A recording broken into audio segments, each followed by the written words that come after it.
Hello students. तो आज हम सॉल्व करने वाले हैं इंटीग्रेशन चैप्टर के एक्सरसाइज 1 के क्वेश्चन नंबर 81 से लेके 90 तक। तो स्टार्ट करते हैं क्वेश्चन नंबर 81 से। तो पहले तो ये देख लो भाई, ये क्वेश्चंस है हमारे, ठीक है। 10 सवाल जो हम इसमें करने वाले हैं, और अगर आप चाहें तो जो अच्छे क्वेश्चन है इसके अंदर मार्क कर देता हूं, जैसे कि क्वेश्चन नंबर 84 आप ट्राई कर सकते हैं। Question number 85 is also nice one, and question number 88 हाँ ओके, ये भी आप कर सकते हैं ट्राई, ठीक है। तो स्टार्ट करते हैं बाकी 81 से। Question number 81, the number of values of x satisfying this equation. तो लेफ्ट साइड पे इंटीग्रल दिया हुआ है, राइट साइड पे कुछ फ्रैक्शन में दिया हुआ है, और सबसे पहले देखो नीचे देखो डिनोमिनेटर में x plus one same same लग रहा है, तो इसको पहले सेट करने की कोशिश करते हैं, ठीक है। पहले मैं RHS को सेट करता हूं, तो कितना आएगा 3x प्लस 2 अपॉन 2 इंटू, अच्छा ये रूट को बाहर निकाल लूं, कितना बचेगा log x plus one base में x प्लस वन, तो ये कितना आ जाएगा 3x प्लस 2। यहाँ पे एक बात का ध्यान हमें ये रखना पड़ेगा, जो x प्लस वन है वो आपका 0 से बड़ा होना चाहिए, ठीक है, और x प्लस वन आपका 1 नहीं होना चाहिए। ये खास बात ध्यान रखना पड़ेगा इस बात को, ठीक है, तभी लॉग डिफाइन हो पाएगा। दूसरा, अब लगाते हैं लेबनीज रूल अपना, ठीक है। दोनों तरफ डेरिवेटिव करता हूं तो कितना आएगा, दोनों तरफ डेरिवेटिव करने से 8x² plus 28x/3 plus 4 equal to 3x plus 2 का डेरिवेटिव 3 आ जाएगा। दोनों तरफ 3 मल्टीप्लाई करते हैं, 3 8 24x² plus 28x plus 3 4 12 minus 9 यानी कि 3 इक्वल टू 0। एक क्वाड्रेटिक इक्वेशन बन गई है ना। तो इसके रूट्स देखने अपने को, तो x इक्वल टू कितना आएगा -28 प्लस माइनस अंडर रूट 28 का स्क्वायर माइनस 24 इंटू 3 इंटू 4, ये आएगा अपने पास, ठीक है, और नीचे आ जाएगा 24 इंटू 2। तो भाई अपने पास x इक्वल टू कितना आ जाएगा -28 प्लस माइनस अंडर रूट कितना आता है 28 स्क्वायर, कितनी है कैलकुलेशन 496 आएगा, ये अंदर 496 आ जाएगा, ठीक है। ये आ जाएगा 24 इंटू 2। अच्छा 496 जैसे कि 20 का स्क्वायर कितना होता है 400 होता है, तो 496 लगभग 21-22 के आसपास, कुछ 22-22 के आसपास होना चाहिए।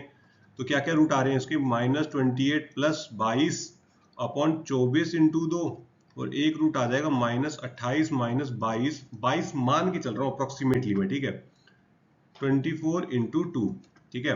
तो ये कितना हो जाएगा आपके पास -6 अपॉन 24 इंटू 2, और ये नेगेटिव वैल्यू आ जाएगी कुछ बहुत बड़ी, है ना।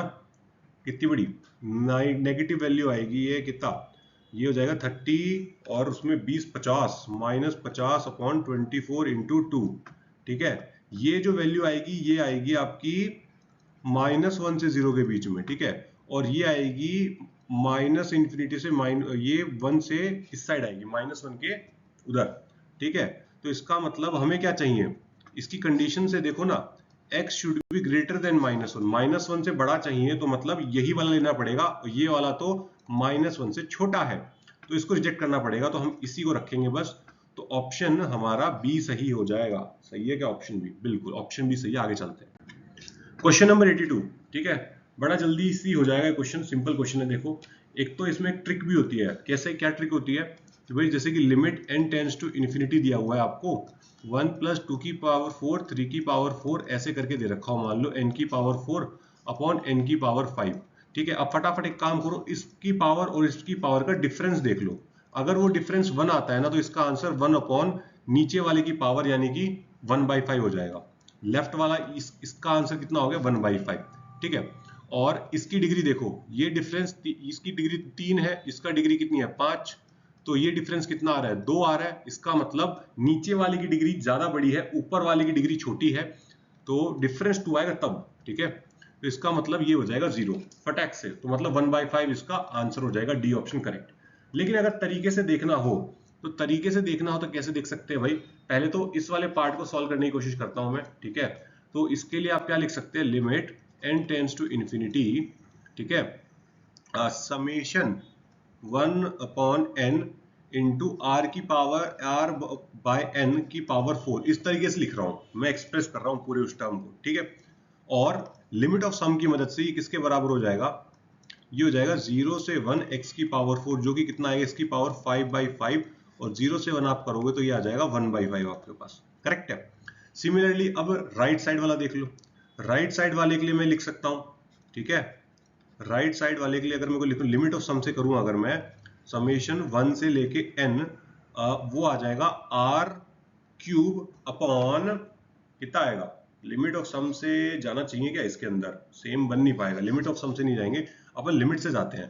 तो सम ऑफ फर्स्ट क्यूब का फॉर्मूला क्या होता है, 1 क्यूब प्लस 2 क्यूब का n प्लस 1 बाय 2 का होल स्क्वायर, है ना। तो ये आता है इसका फॉर्मूला। अब ऊपर वाले की डिग्री कितनी है, n की डिग्री ऊपर कितनी है 4, नीचे कितनी है 5, नीचे वाले की डिग्री बड़ी है, ऊपर वाले की छोटी है, तो इसका मतलब ये 0 हो जाएगा, और यहां से भी 1/5 माइनस 0 कितना हो जाएगा 1/5, ठीक है। करने के लिए हम एकदम 30 सेकेंड्स में देखते भी कर सकते हैं और थोड़ा सा कैलकुलेट करके भी देख सकते हैं। 83 अगेन भाई वापस से लेबनीज थ्योरम का क्वेश्चन है, लिमिट के अंदर फ्यूज करके। तो limit x tends to 0 plus LH rule लगा रहा हूं ऊपर नीचे, कितना आएगा cos इनवर्स cos x, और cos x का डिफरेंशिएशन आ जाएगा माइनस sin x, ठीक है। और नीचे कितना आएगा 2 माइनस 2 cos 2x, ठीक है। अगर मैं इसके अंदर 0 भर के देखूं तो ऊपर कितना बन रहा है, cos 0 1 होता है, cos इनवर्स 0 0 हो जाएगा, 0/0 फॉर्म अभी भी रिटेन कर रहा है ये, ठीक है। तो कुछ जुगाड़ लगाते हैं। सबसे पहले तो देखो भाई, cos इनवर्स cos x कितना हो जाएगा, माइनस x हो जाएगा, यहाँ sin x आ जाएगा, और नीचे से अगर मैं 2 कॉमन निकाल लूं 1 माइनस cos 2x, करेक्ट। अच्छा, अगर यहाँ पे मैं 2x लगा दूं, कौन सा फॉर्मूले का इस्तेमाल करने की कोशिश कर रहा हूँ, याद है एक फॉर्मूला होता है limit x tends to 0 1 minus cos x by x square equal to 1/2 होता है। तो वही फॉर्मूले बनाने की कोशिश कर रहा हूँ, जैसे कि नीचे यहाँ पे x है ऊपर, तो नीचे x का स्क्वायर होना चाहिए, तो जैसे यहाँ पे 2x है तो नीचे 2x का स्क्वायर होना चाहिए, तो यहाँ कितना आ जाएगा 4x स्क्वायर, ठीक है। तो अब देखो, अब बस हो गया ये क्वेश्चन अपना, कि कितना आ जाएगा लिमिट x टेंड्स टू 0, ठीक है, और ये x कट जाएगा, और ये आ गया 1/8 minus 1/8 sine x by x into 1/1 minus cos 2x by 2x का होल स्क्वायर, ठीक है। तो देखो ये वाली लिमिट तो हो जाएगी 1, ठीक है, ये हो जाएगा आपका 1/2, यानी कि आंसर कितना आएगा minus 1/8 into 2 equal to minus 1/4, मतलब ऑप्शन डी सही हो जाएगा। देखें एक बार, ऑप्शन डी सही है बिल्कुल। क्वेश्चन नंबर 84 भाई, ये सवाल बड़ा है, ठीक है, थोड़ा सा इत्मीनान से शांति से देखेंगे। कंसीडर अ पैराबोला, एक पैराबोला दिया है, ठीक है, एंड एक पॉइंट F दिया है। ध्यान देने वाली बात यह है कि जो पैराबोला दिया है क्या है, x square equal to 4y, और इसके अंदर a की वैल्यू क्या है 1, और इस पैराबोला का फोकस कितना होता है, फोकस होगा 0,1, यानी कि इन्होंने फोकस आपको दे दिया है, ठीक है, ऑलरेडी फोकस की बात ही कर रहा है इसके अंदर, ठीक है। आगे क्या बोला है कि A1 A2 A3 ऐसे बहुत सारे पॉइंट्स है पैराबोला के अंदर ऊपर, सच दैट x के ग्रेटर देन 0, और ये angle OFAK k pi by 2n है, तो इसकी वैल्यू पूछ रहा है। तो जैसे कि आपने कुछ क्वेश्चन किए होंगे ना जिसके अंदर कुछ इंफॉर्मेशन देता है और लिमिट को अपने को कंस्ट्रक्ट करना पड़ता है पूरा का, उस टाइप का क्वेश्चन है, मतलब पहले AFK अपने को बनाना पड़ेगा, उसके बाद ही सारी बातचीत होगी। तो आओ बनाते हैं, ठीक है। तो सबसे पहले तो ग्राफ ही बना लेते हैं भाई, कर्व बना लेते हैं। तो ये कितना आएगा, सबसे पहले तो ये आ गया मेरा पैराबोला, थोड़ा सा गंदा बन रहा है यार, ठीक है, हाँ ये आ गया मेरा पैराबोला, और ये पॉइंट हो जाएगा मेरा F 0,1, ठीक है। और मान लो मैंने यहां पे कोई एक पॉइंट पकड़ लिया AK, जो कि है XK, YK, करेक्ट, और ये पॉइंट आ गया मेरा O, तो मैंने इसको ज्वाइन कर लिया इस तरीके से, ठीक है। और ये जो एंगल बन रहा है ना, ये एंगल कितना है थीटा, और थीटा की वैल्यू मान लो ये, ठीक है, मैं पहले थीटा मान के चल रहा हूं, बार बार k पाई बाय 2n कौन लिखे, है ना, समय बचाते हैं। तो ये दिया हुआ है क्या। अच्छा, अब मैं एक बात याद दिलाना चाहूंगा कि क्या आप जानते हैं कि भाई पैराबोला के ऊपर कोई भी पॉइंट होता है, उसकी दूरी फ्रॉम फोकस क्या होती है, फोकल रेडियाई या फोकल डिस्टेंस बोलते हैं उसको, ठीक है। और वो किसके बराबर होती है, वो बराबर होती है आपकी, कि भाई ये जो दूरी है ना इस पॉइंट की इस फोकस के साथ, वो दूरी किसके बराबर होती है, पॉइंट A की दूरी फ्रॉम द डायरेक्ट्रिक्स। तो इस पैराबोला की डायरेक्ट्रिक्स क्या होगी, y इक्वल टू -1, ठीक है, ये डायरेक्ट्रिक्स आ गई, मतलब ये दूरी कितनी है 1, और ये दूरी कितनी है, ये दूरी है yk, तो अगर मैं AFK दूरी की बात करूं, ये क्या है आपकी फोकल रेडियाई, ठीक है, ध्यान से सुनना, बहुत सारे कॉन्सेप्ट का इस्तेमाल करूंगा। फोकल रेडियाई, और ये कितनी हो जाएगी आपकी यहाँ पे, ये हो जाएगी आपकी YK+1, करेक्ट है। ये दूरी YK है, ठीक है, और ये दूरी कितनी है 1 है, तो YK+1 हो गई मेरी, ठीक है। अब मुझे YK निकालना है, और YK कितना है, Y इसके ऊपर लाई कर रहा है ना, ठीक है, तो YK हो जाएगा आपका x²K/4+1। अब मेरे को xk की वैल्यू का जुगाड़ करना पड़ेगा कहीं ना कहीं से, सोचो, ठीक है, कैसे करेंगे, दिमाग लगाते हैं। तो भाई मैं क्या काम कर रहा हूं कि एक लाइन ड्रॉ कर रहा हूं, ठीक है, परपेंडिकुलर ड्रॉ कर रहा हूं, परपेंडिकुलर लाइन इस तरीके से, ठीक है। तो मेरा पास एक ट्राइंगल बन के आ रहा है। क्या ट्राइंगल बन रहा है कि जहां पे ये पॉइंट A है, ठीक है, AK, XK, YK, और एक पॉइंट F है 0,1, और एक पॉइंट मैंने नया बना दिया M, ठीक है, जिसके कोऑर्डिनेट क्या हो जाएंगे, x कोऑर्डिनेट 0 हो जाएगा क्योंकि y एक्सिस पे लाई करता हूं, मैंने परपेंडिकुलरली बनाया है, तो ये YK हो जाएगा। सही बात है, ठीक है। अच्छा, और यहां पे मेरे पास क्या आने वाला है अब, तो अगर मैं, और अच्छा, और ये देखो इन्होंने एंगल दे रखा है, ये वाला, मुझे ये वाला एंगल दे रखा है, ये वाला, मतलब F और M वाला, ये वाला एंगल दे रखा है कितना, थीटा, ठीक है। ओके, तो मैं यहाँ पे tan थीटा निकालता हूँ। tan थीटा कितना आएगा यहाँ पे मेरा, tan थीटा कितना आएगा, परपेंडिकुलर बाय बेस, यानी कि AKM अपॉन FM, क्या होगा आपका, परपेंडिकुलर बाय बेस, ठीक है। तो AK कितना हो जाएगा, AK आपका हो जाएगा XK, ठीक है, और FM कितना हो जाएगा आपका 1 - YK, करेक्ट है। अब यहाँ पे ना एक ध्यान देने वाली बात है, पता है क्या, अगले पेज पे चलो बताता हूँ। तो खास बात ये है यहाँ पे कि मेरा जो पैराबोला दिया हुआ है, ठीक है, ये क्या है, F है, ठीक है, और ये पॉइंट मेरा क्या है, AK, ठीक है, और यहाँ पे मैंने परपेंडिकुलरली क्या माना है इसका M। तो मेरा tan थीटा कितना था, ये एंगल थीटा है, ठीक है, तो मैंने tan थीटा कितना माना था यहाँ पे, tan थीटा मैंने माना है यहाँ पे MAK अपॉन FM, ठीक है, और MAK कितना है अपना, MAK है आपका YK, ठीक है, MAK है आपका YK, ठीक है, और नहीं XK, सॉरी XK, ठीक है, क्योंकि ये क्या है XK, YK है, और M क्या है आपका 0, YK, और F क्या है 0,1, और FM कितना है, FM लिया है हमने 1 - YK। अब हमने 1 - YK किया, YK -1 नहीं किया। क्यों नहीं किया, क्योंकि मुझे लेंथ निकालनी है, और लेंथ में पॉजिटिव रखना चाहता हूँ। अब भाई आपके दिमाग में सवाल आएगा, सर एक बात बताओ, आपने AK को 1 से नीचे क्यों लिया, 1 से ऊपर भी तो ले सकते थे। हाँ सर, बिल्कुल ले सकते थे, 1 से ऊपर बिल्कुल ले सकते थे। तो उसका और केस बता देता हूं मैं, ठीक है।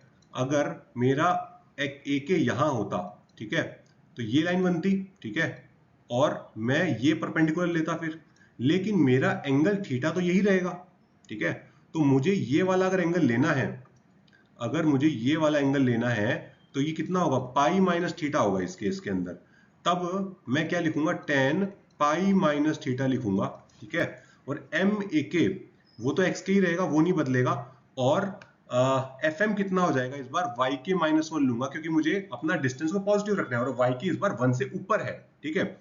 But tan pi minus theta कितना हो जाएगा, -tan थीटा बराबर XK अपॉन YK -1, यानी कि tan थीटा कितना हो जाएगा, XK अपॉन 1 - YK, ठीक है। तो इससे मैंने क्या इस्टेब्लिश कर दिया कि भले मेरा पॉइंट 1 से ऊपर हो या 1 से नीचे हो, एक्सप्रेशन हमेशा देखो सेम ही बन रहा है, ठीक है। तो इसलिए मैं अब यहां से आगे प्रोसीड करूंगा, tan theta equal to XK upon 1 - YK लेके चलूंगा, और YK किसके बराबर हो जाएगा भाई, XK का स्क्वायर अपॉन 4, क्योंकि पैराबोला के ऊपर है ये सब, ठीक है। तो ये कितना आ जाएगा, 4XK अपॉन 4 - x स्क्वायर के, क्योंकि इस छोटी सी चीज से ना क्वेश्चन के अंदर बहुत ज्यादा बदलाव आ जाएगा, ठीक है।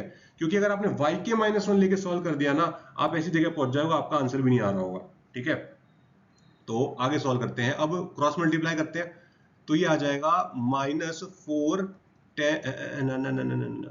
Minus tan theta x k का स्क्वायर, ठीक है, प्लस 4 टेन थीटा, ठीक है, minus 4 x k equal to 0। एक क्वाड्रेटिक इक्वेशन बनती नजर आ रही है। टेन थीटा का माइनस टेन थीटा का डिवाइड लगा देता हूं, एक्स के का स्क्वायर, ठीक है, plus 4 x k by tan theta, ठीक है, माइनस 4 इक्वल टू 0।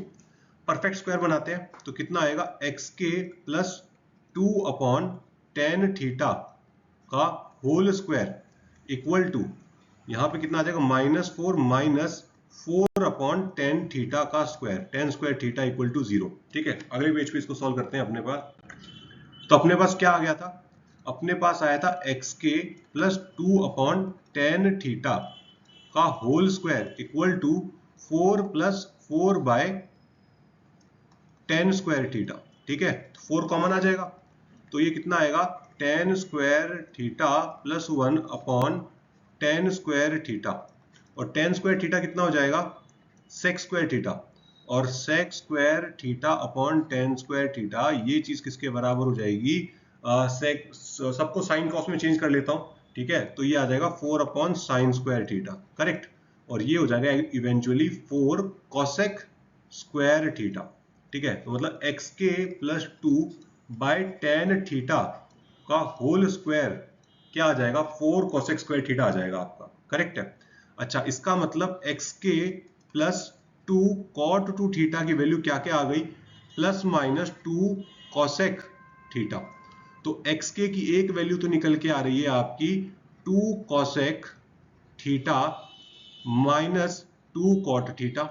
ठीक है, पहले इसको सिंप्लीफाई कर देता हूं मैं, तो साइन कॉस में चेंज कर रहा हूं वापस से, 2 कॉमन निकाल लेता हूं, यहां आ जाएगा 1 माइनस कितना, cos theta upon sine theta, और हाफ एंगल फॉर्मूला लगाएंगे तो 1 माइनस कॉस थीटा के अंदर अपना कितना हो जाएगा, ये 2 sine square theta by 2 upon 2 sine theta by 2 cos theta by 2। ठीक है, और ये हो जाएगा आपका 2 टेन थीटा बाय 2। परफेक्ट।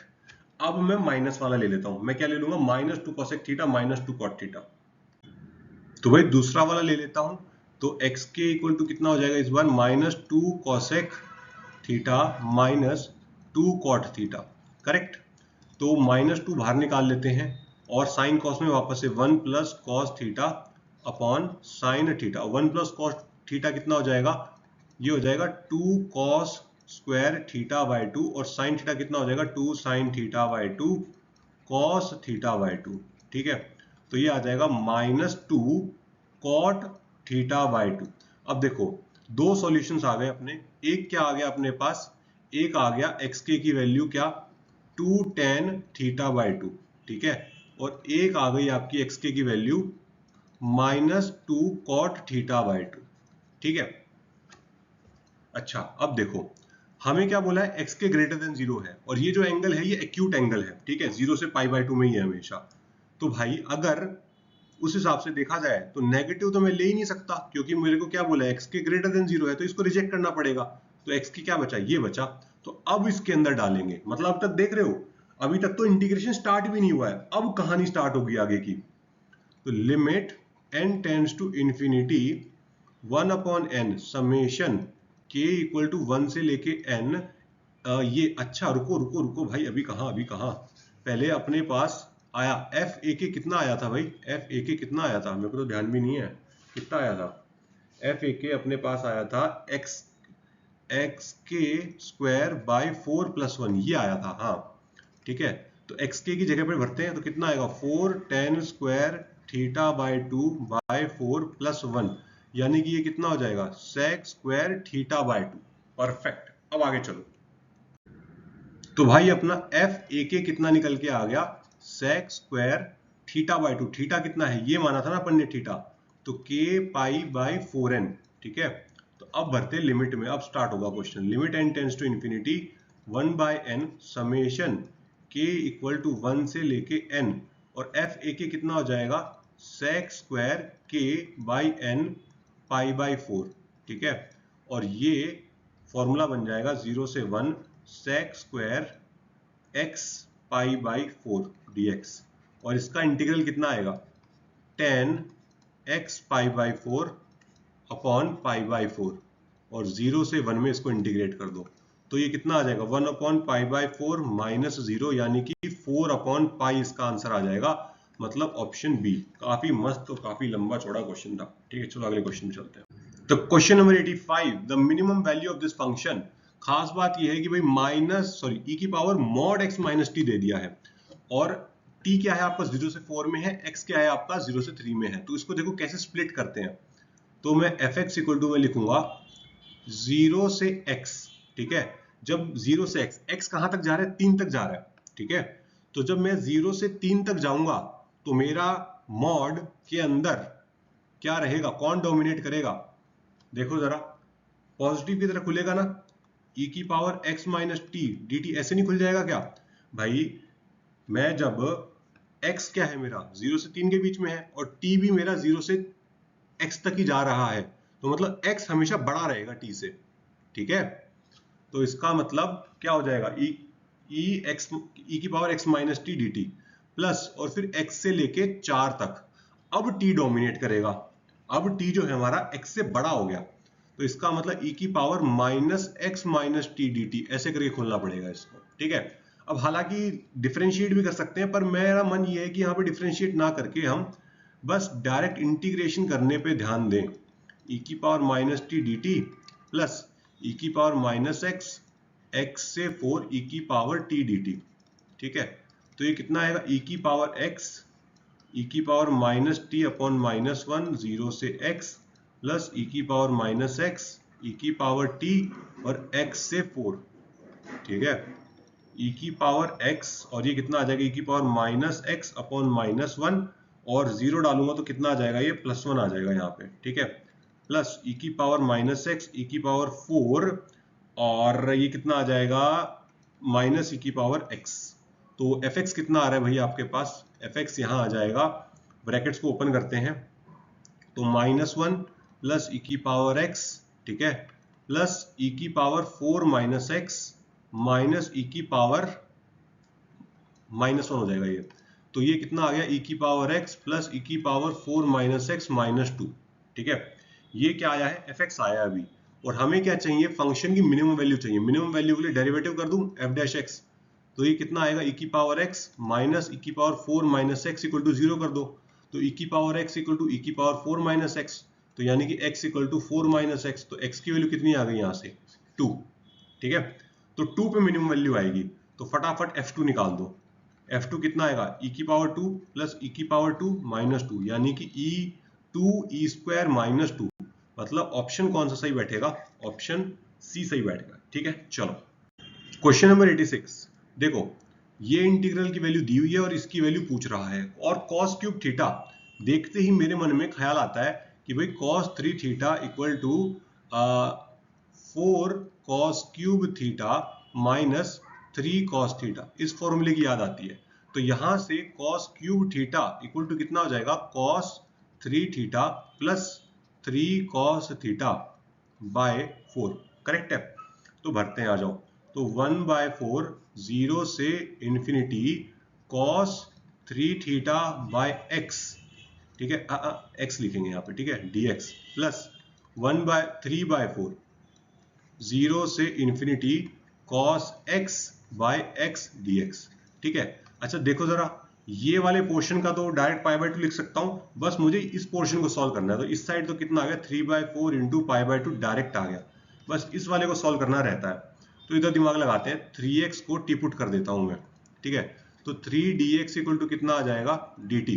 तो इसका मतलब 1/4 x की वैल्यू 0 डालूंगा तो 0, इन्फिनिटी डालूंगा तो इन्फिनिटी cos t बाय, अच्छा और यहाँ पे एक काम करता हूँ 3 अपनी तरफ से लगा देता हूँ। ठीक है, तो नीचे कितना आ जाएगा t और यहाँ आ जाएगा, यहाँ एक 3 था पहले से। ठीक है, और यहाँ से भी तो एक 3 आएगा, तो ये हो जाएगा आपके पास 4 इंटू 3 dt। ठीक है, ये 3 कट जाएगा, तो ये 1/4 इंटू यहाँ से भी π/2 आ जाएगा। तो अपने पास कितना आ गया ओवरऑल 1/4 इंटू π/2 प्लस 3/4 इंटू π/2। तो ये सम किसके बराबर आ जाएगा, पाई बाय 2 के बराबर आ जाएगा, यानी कि ऑप्शन ए के बराबर आएगा। ठीक है, चलो फिर आगे चलते हैं अपन अगले सवाल की तरफ। क्वेश्चन नंबर 87 भाई बहुत महा सरल सवाल है तो, ठीक है, पेन उठाने की जरूरत ना पड़े ऐसा सवाल है। देखो 1 प्लस साइन एक्स को मैं देखो कैसे लिखने वाला हूं, इसको मैं लिखूंगा cos x by 2 plus sine x by 2 का होल स्क्वायर। ठीक है, अब इस पे रूट लगा हुआ है तो लो भाई अपनी तरह से रूट लगा दो, ये कितना बन जाएगा cos x by 2 plus sine x by 2, correct. तो अब इंटीग्रेशन पे आ जाओ। ठीक है, यहाँ कितना है cos x by 2 plus sine x by 2 into cos x by 2 minus sine x by 2, सही है क्या। और ये किसके बराबर हो जाएगा, cos square x by 2 minus sine square x by 2। ठीक है, और ये क्या आप जानते हैं ये cos x के बराबर होता है, और cos x का इंटीग्रेशन कितना होता है साइन x प्लस सी, बस बात खत्म। Simple question, option number D सही है। अगले क्वेश्चन पे चलो। Question number 88, in equal to दिया है, in प्लस 1 बाय 2 में हमारा इंटरेस्ट है। ठीक है, चलो देखते हैं क्या करना है। तो सीधा in प्लस 1 बाय 2 निकालते हैं, तो कितना आएगा 0 से पाई। ठीक है, साइन यहां कितना आएगा 2n, n की जगह पे क्या लिखोगे n प्लस 1 बाय 2 लिख दो बस सीधा। ठीक है, बाकी सब कुछ छेड़ना नहीं है, एज इट इज रहने दो, n की जगह पे n प्लस 1 बाय 2। तो ये कितना हो जाएगा 0 से पाई साइन 2nx प्लस कितना आ जाएगा ये 2x, और डिनोमिनेटर में कितना आ जाएगा साइन 2x dx। ठीक है, तो ओपन कर दें, कौन सा साइन a प्लस बी वाले फॉर्मूले से ओपन करता हूं। तो 0 से पाई साइन 2nx कॉस, यहां पे 2 नहीं आएगा भाई, ठीक है कट जाएगा ना 2, cos x plus cos 2nx और sin x। ठीक है, और नीचे भी ओपन कर देता हूं फॉर्मूला 2 sin x और cos x dx, और इसको अब करता हूं मैं स्प्लिट, तो ये आ जाएगा 1 बाय 2 0 से पाई, ठीक है, sin 2nx bye sin x, ठीक है, प्लस 1 बाय 2 0 से pi cos 2nx by cos x। ठीक है, अब वो घड़ी आ गई है जहां पे हमें एक्चुअली में कुछ बड़ा करके दिखाना है, और हम क्या लगाएंगे क्वींस प्रॉपर्टी लगाएंगे। ठीक है, क्वींस प्रॉपर्टी लगाएंगे यहाँ पे। तो सबसे पहले इस फंक्शन के लिए लगाओ, इस वाले के लिए, तो साइन, अगर मैं क्वींस प्रॉपर्टी के लिए क्या करेंगे x को पाई माइनस एक्स से रिप्लेस करके चेक करना है ना, तो साइन क्या आ जाएगा यहाँ पे आपके पास 2n pi minus 2x upon sine pi minus x आ जाएगा, सही है। और साइन 2n पाई मतलब वो 2 पाई माइनस एक्स वाला, ठीक है 2 पाई 4 पाई माइनस एक्स, तो ये minus sine 2x by sine x आ जाएगा। ठीक है, और जब नेगेटिव साइन आ जाता है ना तो इसका पूरे का इंटीग्रल कितना हो जाएगा 0।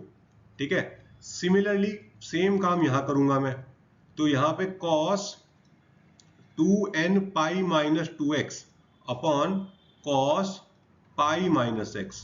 ठीक है जी, तो cos 2n pi minus 2x तो cos 2x हो जाएगा, क्योंकि फोर्थ क्वाड्रेंट में cos अपना पॉजिटिव होता है लेकिन सेकंड में पॉजिटिव नहीं होता है, तो यहां से माइनस cos x आ जाएगा, मतलब इसका इंटीग्रल भी कितना हो जाएगा 0, मतलब दोनों का इंटीग्रल कितना हो गया 0, तो फाइनल रिजल्ट भी कितना हो जाएगा 0, मतलब ऑप्शन डी सही है। क्वेश्चन नंबर 89, ठीक है, वैल्यू ऑफ फंक्शन fx निकालने की है अपने को, where f dash x vanishes, तो डेरिवेटिव करते हैं, लेबनिज थ्योरम लगाते हैं।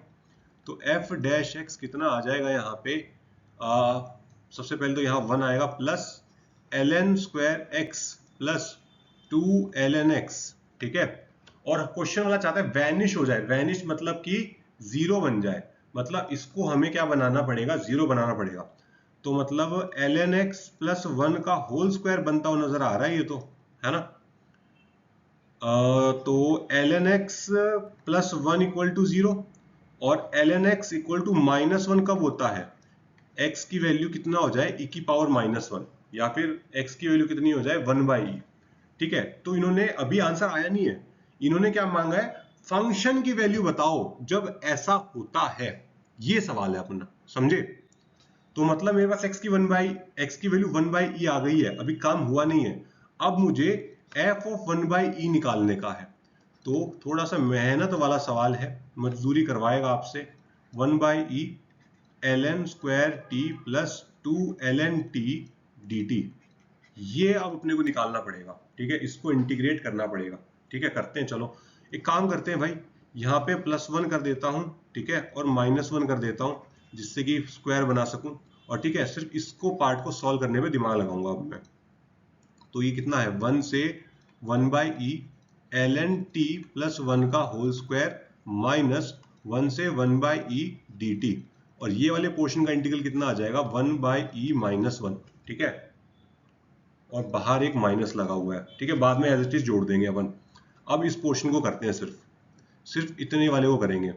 तो एक काम करते हैं भाई, ln t प्लस 1 को क्या करूं, u मान लूं, तो ये कितना आएगा, ये आ जाएगा आपके पास 1/t dt equal to du, ठीक है, और यहां से t की वैल्यू कितनी आएगी, ln t equal to u -1, यानी कि t की वैल्यू आ जाएगी e की पावर u -1, तो dt इक्वल टू कितना हो जाएगा, e की पावर u -1 du, ठीक है।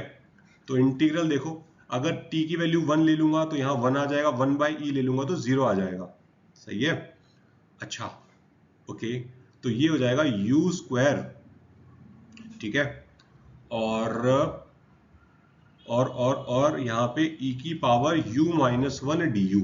अब इसका इंटीग्रल करते हैं अपन, ठीक है, तो कितना आएगा अपने पास, u स्क्वायर, तो u स्क्वायर को डिफरेंशिएट करेंगे, e की पावर u -1 को इंटीग्रेट करेंगे, तो पहले u स्क्वायर का एज इट इज, ठीक है, e की पावर u -1 का इंटीग्रेशन, e की पावर u -1, ठीक है, माइनस फिर u स्क्वायर का डेरिवेटिव, e की पावर u -1 का इंटीग्रेशन, ठीक है, प्लस फिर 2u का डेरिवेटिव और e की पावर u -1 का इंटीग्रेशन, और आगे चलेंगे तो 0 हो जाएगा। अब इसके अंदर भर दो लिमिट 0 से 1 से 0, तो कितना आएगा भाई, सबसे पहले u की जगह पे 0 भर दो, तो ये पोर्शन 0 हो जाएगा, ये पोर्शन भी 0 हो जाएगा, कितना बचेगा, सिर्फ ये बचेगा 2e की पावर -1, ठीक है, और फिर भरते हैं अपन 1, तो 1 भरने से 1 आएगा यहाँ पे कितना आएगा 2, और यहाँ पे कितना आएगा 2, तो ये 2 गया, तो ये आ गया 2/e -1 आ गया, ठीक है।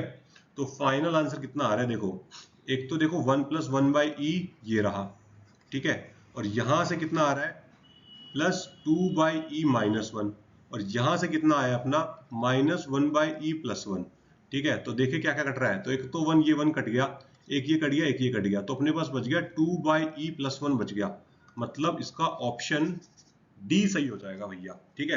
क्वेश्चन को ढंग से पढ़ना बहुत जरूरी है, ठीक है, हमने क्वेश्चन कर तो दिया था, ठीक है, गलती क्या हो सकती थी यहाँ पे, गलती भाई ये हो सकती थी कि अपन सीधा f' की जो वैल्यू आई है उसी को टिका देते ऑप्शन, और देखो दिया भी है अगले ने, ठीक है। तो ध्यान से देखना है, तो वैल्यू ऑफ फंक्शन की वैल्यू मांग रहा है जिसके लिए f' वैनिश हो जाए उस वैल्यू पे, ठीक है। तो ऑप्शन डी आया है, एक बार वेरीफाई कर लें, हाँ ठीक है, ऑप्शन डी आया है। क्वेश्चन नंबर 90, एक f डिफरेंशियल फंक्शन दिया है और एक इंटीग्रल इक्वेशन दी है, और ये निकालना है अपने को, पहले fx का जुगाड़ करना पड़ेगा।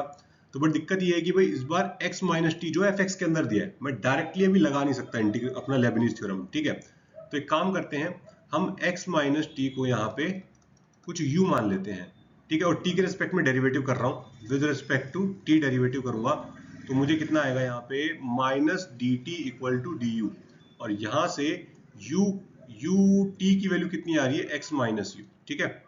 तो अब भरते हैं, तो fx कितना आ जाएगा, fx आ जाएगा x² प्लस, ठीक है, 0 डालूंगा अगर t की वैल्यू, तो u की वैल्यू कितनी आएगी x, और मैं अगर x डालूंगा तो 0 आएगी, और e की पावर कितना हो जाएगा यहाँ पे -x + u हो जाएगा, ठीक है, और अंदर आएगा fu और -du, ठीक है। तो एक काम करते हैं, लिमिट ही चेंज कर देता हूँ, ठीक है, चलो एक बार लिख लेते हैं, अगले स्टेप में कर देंगे, वरना आप में से आधे ज़्यादा पता लग रहा है कंफ्यूज ही हो गए। तो 0 से x e की पावर -x, e की पावर -x को बाहर निकाल लेते हैं, e की पावर -x, e की पावर u fu du, ठीक है। अब हम तैयार हैं अपना तीर चलाने के लिए लेबनीज थ्योरम का। तो f' कितना आएगा भाई, f' आएगा आपका 2x प्लस प्रोडक्ट रूल का इस्तेमाल करेंगे, पहले e की पावर -x का डेरिवेटिव e की पावर -x, ठीक है, और बाकी सब एज इट इज, ठीक है, प्लस और अंदर वाले का अब इंटीग्रल का डिफरेंशिएशन करेंगे तो e की पावर माइनस एक्स बाहर ही रहेगा और ये कितना आएगा e की पावर x एफ एक्स। ठीक है, तो मतलब मेरे पास f डैश एक्स कितना आ रहा है 2x माइनस e की पावर माइनस एक्स 0 से x e की power u f u d you, ठीक है, प्लस एफ एक्स, ये आ रहा है अपने पास।